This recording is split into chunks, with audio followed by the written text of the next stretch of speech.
y electromiografía y eso normal, supongo. En eso no desconozco, pero solamente tengo ese dato de que ya no puede caminar. Pues podría ser un episodio disociativo que se prolongó, pero habría que ver, hacer como el estudio de fondo a ver si no tiene actividad muscular o qué, pero suena a un trastorno disociativo y un trastorno somatomorfo. Ok, bueno. Gracias, doctora. Sí.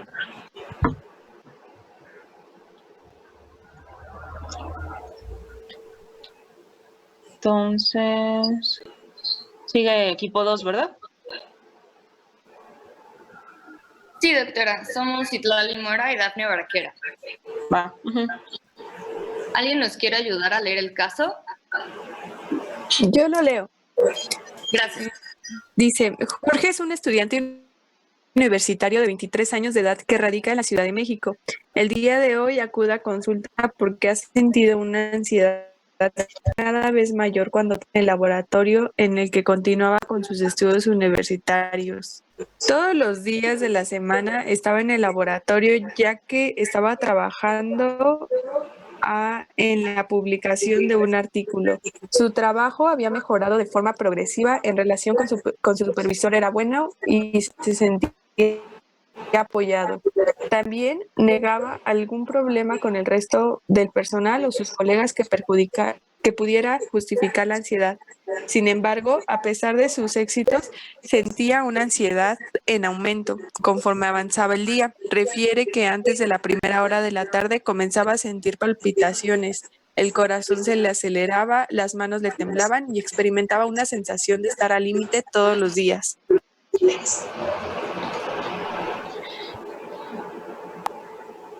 Ok, podemos poner la siguiente.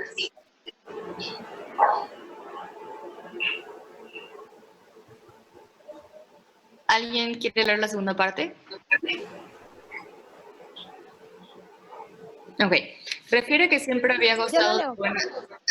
Te dejo la tercera parte. Va. Refiere que siempre había gozado de buena salud y no tenía antecedentes clínicos de ningún tipo de tratamiento o evaluación psiquiátrica previa. Niega ingesta de medicamentos, tabaquismo, alcohol y consumo previo de otro tipo de sustancia ilícita.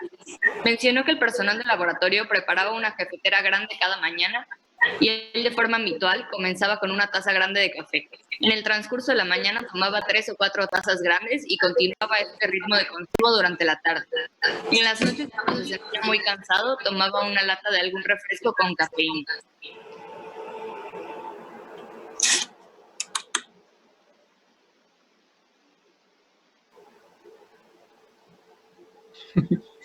¿Ya? Se regresó la diapositiva. La siguiente, por favor.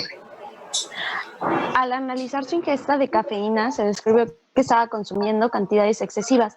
Jorge calculaba que bebía en total más de 6 a 8 tazas de café al día, es decir, 1.200 miligramos por día de cafeína. Se dio cuenta que su consumo de cafeína era considerablemente mayor que el que jamás había consumido anteriormente. Jorge, con ayuda de su médico, deciden desarrollar un plan para disminuir el consumo de forma gradual. Al paso del tiempo, los síntomas de ansiedad remitieron, asociado directamente a la disminución diaria del consumo de cafeína.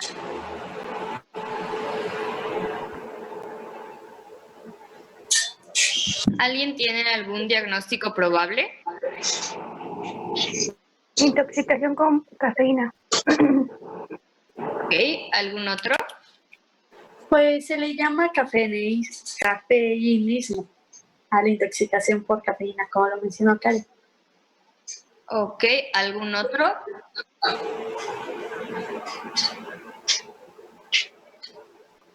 Pues salvo que fuera un trastorno de ansiedad así generalizada, o sea, una ansiedad de base que se potenciara por el consumo de cafeína, pero realmente no se me ocurre nada más.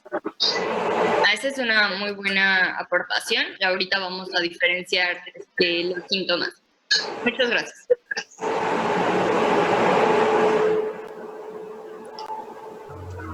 Ay, ¿ya me escuchan, amigos? Es que no me escuchaba. Sí, Clali. Ok. Bueno, pues ahorita vamos a conocer un poquito sobre la cafeína y bueno, lo vamos a explicar brevemente Dafne y yo, Citlali.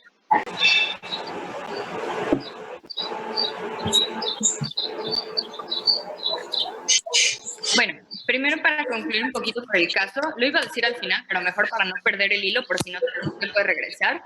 Dijimos intoxicación por cafeína, cafeinismo, y que quizá hubiera un trastorno de ansiedad generalizado base y que la cafeína lo detonara. En este caso lo que teníamos era un trastorno de ansiedad inducido por cafeína. Esto quiere decir que la ansiedad no es un trastorno base que la cafeína exacerbe, sino que todo el trastorno está inducido por el alto consumo de cafeína. Y ese era el diagnóstico. Más adelante vamos a ver que la intoxicación o cafeinismo se presenta de manera diferente, en el que el organismo ya no es funcional. Aquí todavía teníamos que el sujeto iba al trabajo, estaba trabajando en su artículo, tenía buena relación con sus compañeros y seguía siendo funcional todas las mañanas y seguía como que perfectamente con su rutina. Entonces todavía no caemos en un sujeto en el que esta intoxicación ya esté interrumpiendo su vida cotidiana. Y ahora sí ya vamos a empezar con la exposición.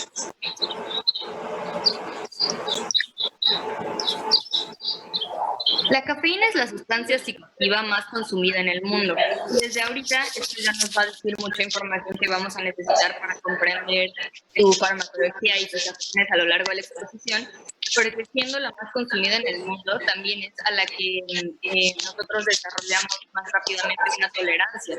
Es la que consumimos de manera más frecuente, es la que consumimos inclusive desde muy tempranas edades, no es una sustancia ilícita, entonces sí puede causar una intoxicación, sí es una sustancia psicoactiva, pero es altamente consumida y realmente no se miden bien los riesgos y esta tolerancia, el resto de los que tengan prendido su micrófono lo pueden apagar, por favor. Voy a intentar hablar más alto a ver si eso ayuda. Gracias, Axel.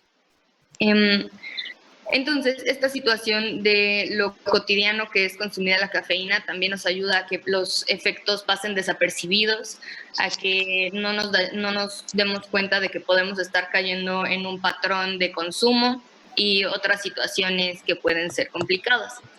La encontramos en más de 60 especies de plantas, es un alcaloide, también pertenece a la familia de la teobromina, donde encontramos el chocolate y la teofilina, que usamos en tratamientos para el asma, lo usamos en el chocolate también tiene ciertas cantidades de cafeína, son productos que han sido utilizados como medicina herbolaria y medicina tradicional desde hace muchísimo tiempo.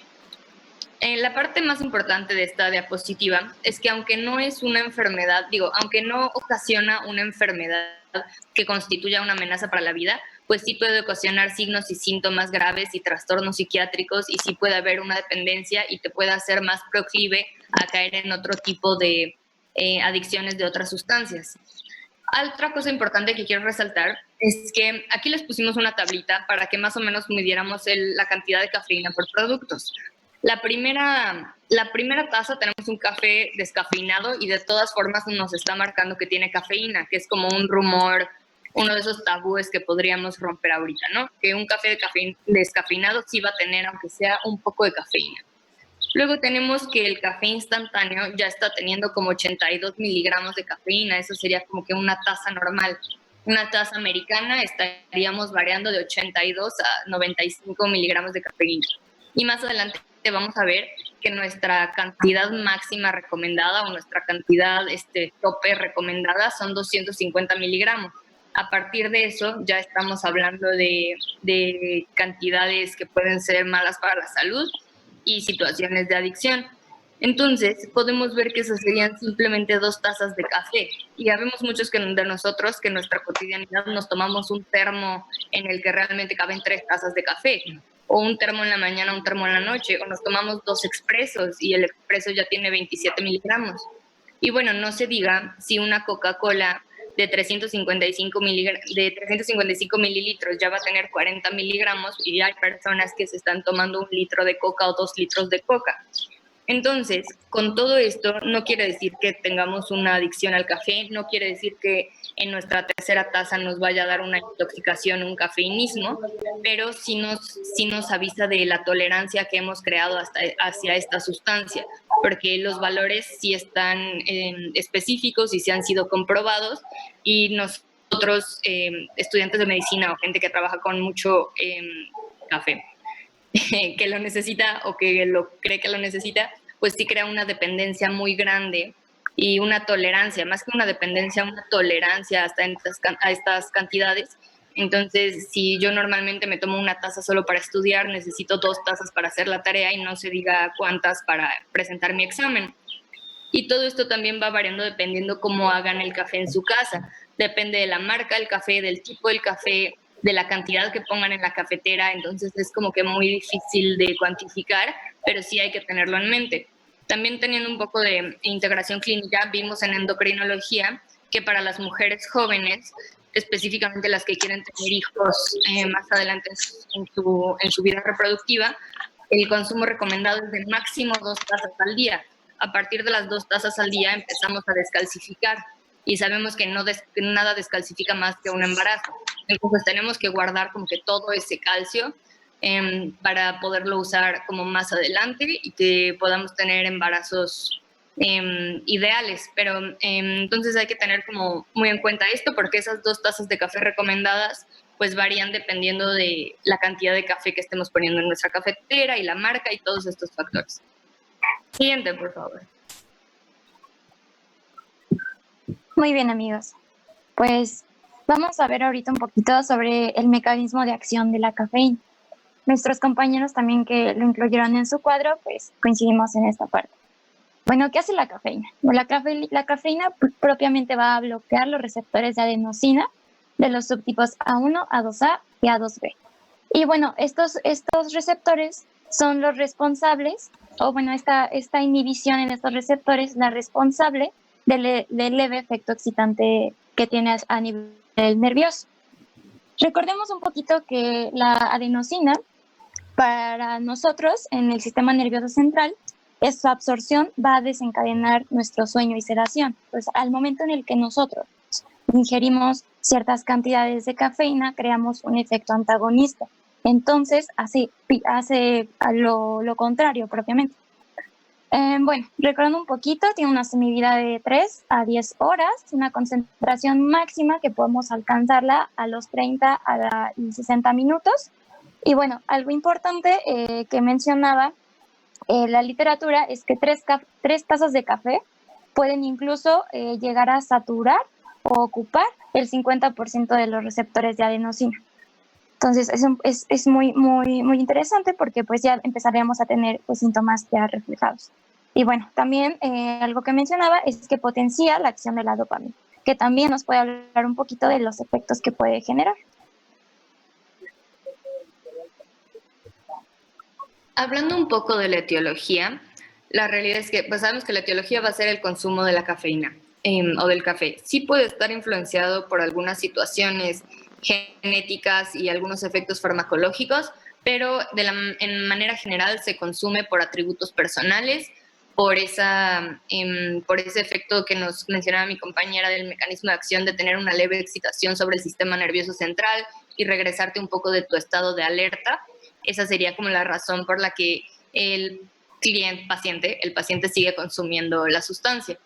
En su comorbilidad realmente no es una sustancia letal, pero sí incrementa la probabilidad de sufrir o de recaer en trastornos adicionales. Entonces sí aumenta esa posibilidad y ese patrón de intentar de seguir consumiendo un constante consumo de sustancias y de buscar ese efecto cada vez un poco más fuerte y un poco más grande a la medida que se crea una tolerancia. 2/3 de las personas que las consumen al final se quedan como con estos efectos ya a nivel sistémico y después necesitan tomar un sedante o algo por el estilo para poder conciliar el sueño. Entonces sí tiene algunas comorbilidades importantes, pero también estas comorbilidades se reflejan después de muchos años, después de un muy largo periodo del abuso de la sustancia y dependiendo del paciente. No es lo mismo que yo me tome 8 tazas de café pesando 40 kilos a que un hombre de 40 años que pese el doble se tome las 8 tazas de café. No va a tener el mismo efecto. Entonces, realmente el tiempo que se necesita para crear esta tolerancia es muy variable dependiendo del paciente. Siguiente, por favor.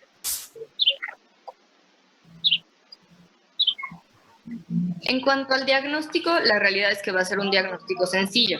De manera inicial necesitamos hacer una anamnesis completa y asegurarnos de que el paciente esté presentando síntomas de abstinencia al retiro de la sustancia. De manera más específica, lo que tenemos que evaluar es el consumo reciente de cafeína y que esté superior a los 250 miligramos, y también que al retiro de la cafeína el paciente esté desarrollando inquietud, nerviosismo, excitación, insomnio, trastornos gastrointestinales, espasmos musculares, taquicardia o agitación psicomotora. Entonces podemos ver que inclusive algunos de estos efectos adversos son justamente la causa o la razón por la que se consume la sustancia. Si se está buscando esa excitación, si se está buscando ese insomnio, si estamos buscando quizás no el nerviosismo, pero sí la inquietud y sí la alza del estado de alerta. También otro criterio es que estos síntomas causen angustia o deterioro clínicamente significativo, que ya se tendría que evaluar en cada uno de los pacientes. Y como en todas nuestras enfermedades mentales y en abusos de sustancias, tenemos que descartar que no se expliquen por ningún otro trastorno mental o ningún otro abuso de alguna sustancia diferente. Tenemos muchos diagnósticos diferenciales con trastornos asociados, pero también podrían estos estar confluyendo al mismo tiempo y estar coexistiendo. No siempre los tenemos que diferenciar, a veces solo tenemos que darnos cuenta que ambos están coexistiendo en el mismo momento. Por ejemplo, en nuestro caso clínico y lo que decíamos del trastorno de ansiedad generalizada, que sí está detonada y exacerbada por la cafeína, o puede estar inclusive inducida por la cafeína y que al momento de retirarla, el trastorno de ansiedad generalizada desaparezca. También se puede coexistir con un trastorno de pánico, con un trastorno bipolar, con trastornos del sueño y otras entidades diferentes.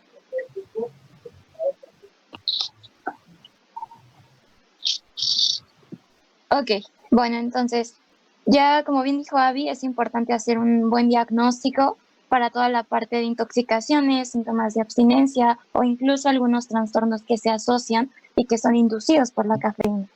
Entonces, brevemente, pues hay que conocer o recordar que el consumo de la cafeína pues ya se ha integrado pues de manera muy habitual, ¿no? Ha sido muy aceptada, y esto no quiere decir que por el hecho de que esté tan fácilmente incluida en nuestro estilo de vida, pues debemos de subestimar su papel que puede llegar a tener. Entonces, ya viendo un poquito, pues hablaremos ahorita de la intoxicación por cafeína. Esto nos dice el DSM-5, se refiere a un consumo reciente de cafeína que habitualmente es superior a 250 miligramos. En el cuadrito amarillo les pusimos los síntomas más frecuentes que tienen que relacionarse con esta intoxicación.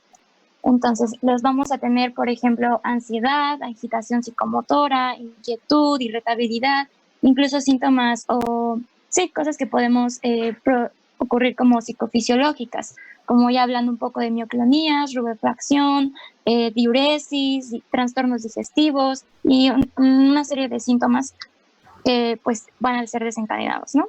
Ahora, en esta tablita yo también les coloqué algunos síntomas que tienen que ver con las cantidades que vamos a estar incluyendo, ¿no? Entonces, si tenemos una ingesta mayor a 1 gramo, por ejemplo, ya empezaremos a tener síntomas como verborrea, pensamientos confusos, arritmias, ausencia de cansancio, agitación intensa, acúfenos, alucinaciones visuales que vamos a tomar como destellos.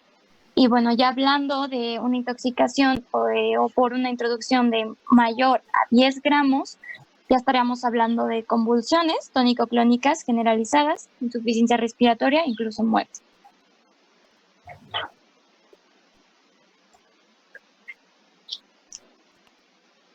En los síntomas de abstinencia a la sustancia, la situación es que justo por lo normalizada que está la cafeína, a veces no nos damos cuenta o les damos poca importancia, pero sí encontraríamos cefalea y astenia. Inclusive podemos encontrar alza en ansiedad, irritabilidad, un poco de síntomas depresivos, deterioro psicomotor, náusea, vómito, y pues esto depende mucho del paciente, porque podemos ver esta amplia gama de signos y síntomas que podrían presentarse.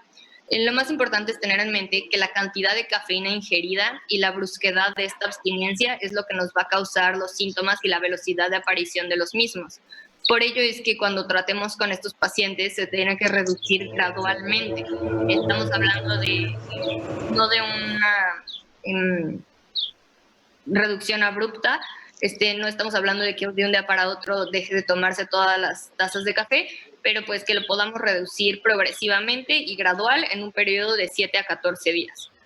De manera general, y esto lo podríamos tal vez comprobar si en semana de exámenes nos concentráramos mucho y tuviéramos tiempos de introspección, pero alrededor de los 12 a 24 horas después de la última dosis, sí deberíamos estar sintiendo algunos síntomas de abstinencia, inclusive nosotros, inclusive esa cefalea o ese cansancio generalizado que es la astenia.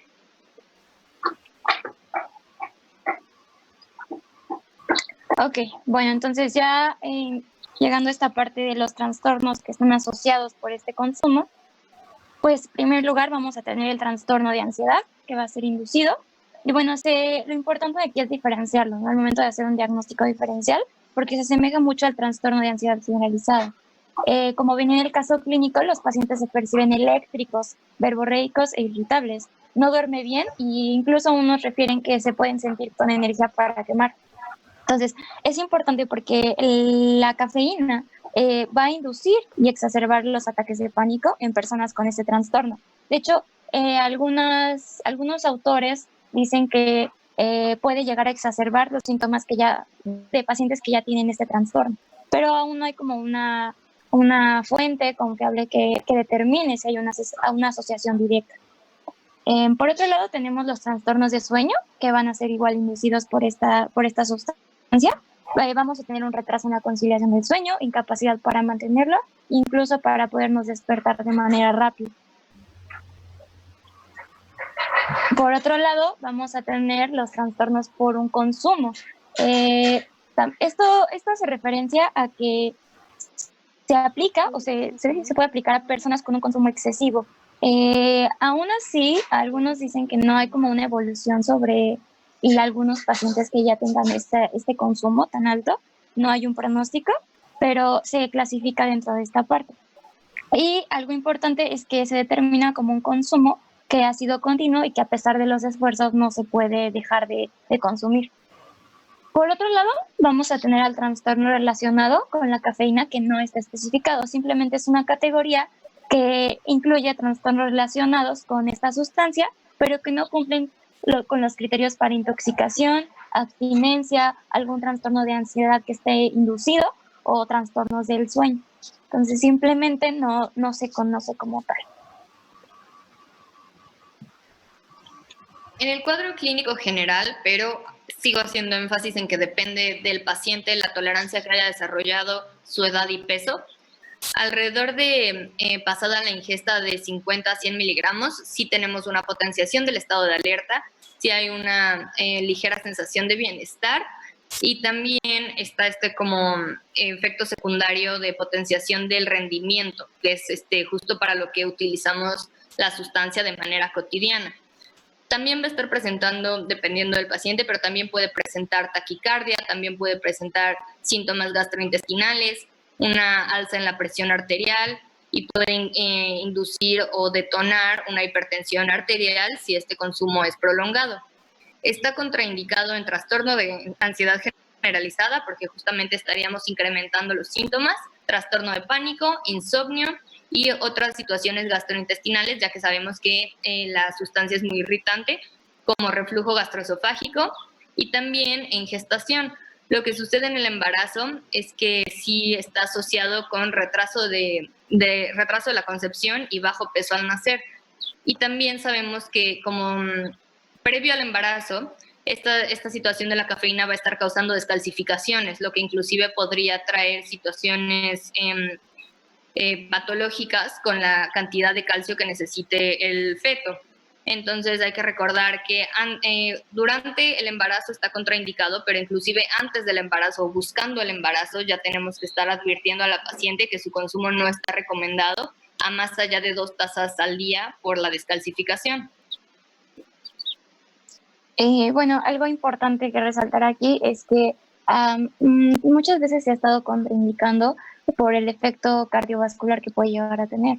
Realmente no hay como una correlación directa, pero pues hay consideraciones, ¿no? Si ya observamos que puede elevar cifras tensionales, pues también un poco manejar para la parte de dietética como lo vimos en nutrición, ¿no? O sea, si en un paciente con hipertensión, pues puede llegar incluso un consumo excesivo a alterar esas cifras, ¿no?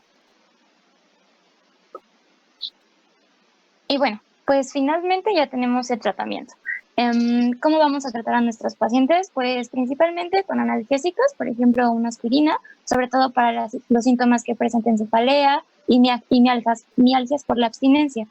Raramente algunos pacientes van a requerir benzodiazepinas que nos van a ayudar a aliviar los síntomas de esta abstinencia, y si son necesarios, como les digo, son muy raros, se necesitaría utilizar dosis bajas, que no pasen máximo de 7 a 10 días. Y bueno, algo importante es que nosotros, como lo vimos en el caso clínico cuando Jorge llegó a su tratamiento médico, pues lo importante ahí es que nosotros debemos de conocer cuánta cantidad de cafeína está consumiendo nuestro paciente. Entonces, como les menciono aquí, es importante determinar esta cantidad de manera diaria. ¿Y cómo vamos a hacer esto? Pues tan fácilmente con un registro. Es importante registrar, que el paciente registre todo lo que toma, identificar cuáles son las fuentes de cafeína y cuánta es la cantidad que está tomando, y posteriormente vamos a establecer la dosis media de cafeína.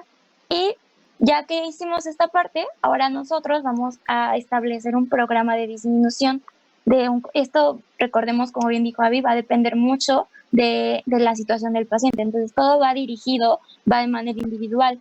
Y algunos autores dicen que unas reducciones de 10% cada varios días pueden llegar a minimizar los síntomas.